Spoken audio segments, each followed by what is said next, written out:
pourquoi les maladies du bois augmentent-elles dans le vignoble? Il y a plusieurs possibilités. La première étant qu'au cours des dernières décennies, les pratiques ont quand même pas mal évolué.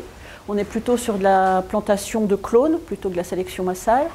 Le climat et l'environnement a également beaucoup évolué, intervenant directement sur le comportement de la plante et des agents pathogènes. Et donc les pratiques de taille aussi ont pu pas mal bouger, et les résultats de différents collègues montrent bien qu'on a une augmentation des maladies du bois, en particulier suite à l'observatoire, d'environ 13%.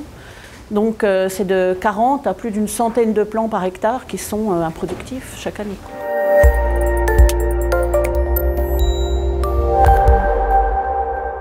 Il ne faut pas oublier qu'on est dans un triptyque où vous avez la plante, les agents pathogènes ou bioagresseurs quels qu'ils soient, et puis l'environnement au sens large, donc ça inclut le climat, mais aussi les pratiques. Et donc dans ce cadre-là, la plante avec son fond génétique va être plus ou moins apte à répondre à différents stress, qu'ils soient biotiques avec des bioagresseurs ou abiotiques, stress hydrique, stress température, enfin différentes formes de stress. Et c'est là où effectivement c'est des paramètres importants à prendre en compte. Si on veut des plantes qui résistent au stress très large, de façon très large, il faut peut-être aller vers l'amélioration variétale ou choisir mieux ses clones. L'autre paramètre important, c'est les pathogènes. Il a été montré entre autres que certains pathogènes comme les Botrytis feriacées, qui sont impliqués dans les maladies de dépérissement, peuvent évoluer en termes d'agressivité, donc devenir beaucoup plus agressifs en fonction de la lumière et de l'augmentation de température. Donc ça a été démontré non pas sur vigne mais sur d'autres ligneux. Néanmoins, ça peut également se passer. Et récemment, on a montré qu'il y avait même des espèces qu'on ne détectait pas auparavant dans le vignoble français qui sont très bien adaptées à de fortes températures, entre 28 et 33, voire même 36 degrés.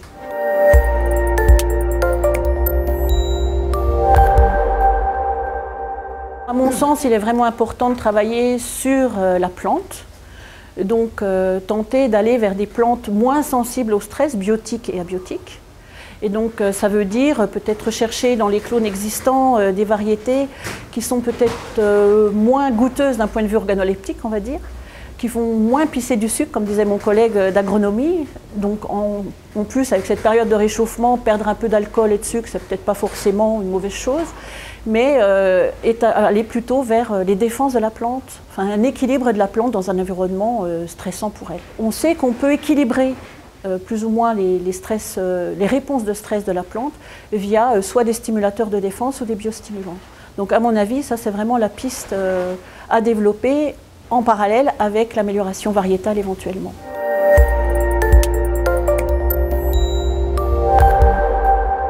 Alors, ce sont souvent des molécules soit d'origine naturelle, soit des analogues de synthèse d'hormones végétales, qui vont directement influer sur l'équilibre de la plante.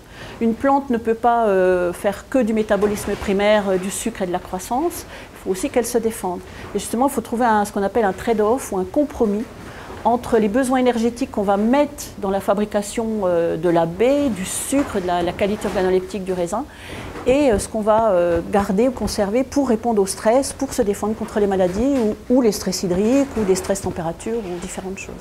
Donc ces stimulateurs, eux, vont appuyer comme sur un petit bouton et ça va permettre à la plante de déclencher ses défenses. Donc soit de mieux lutter contre un agent pathogène, soit de mieux répondre à un stress hydrique.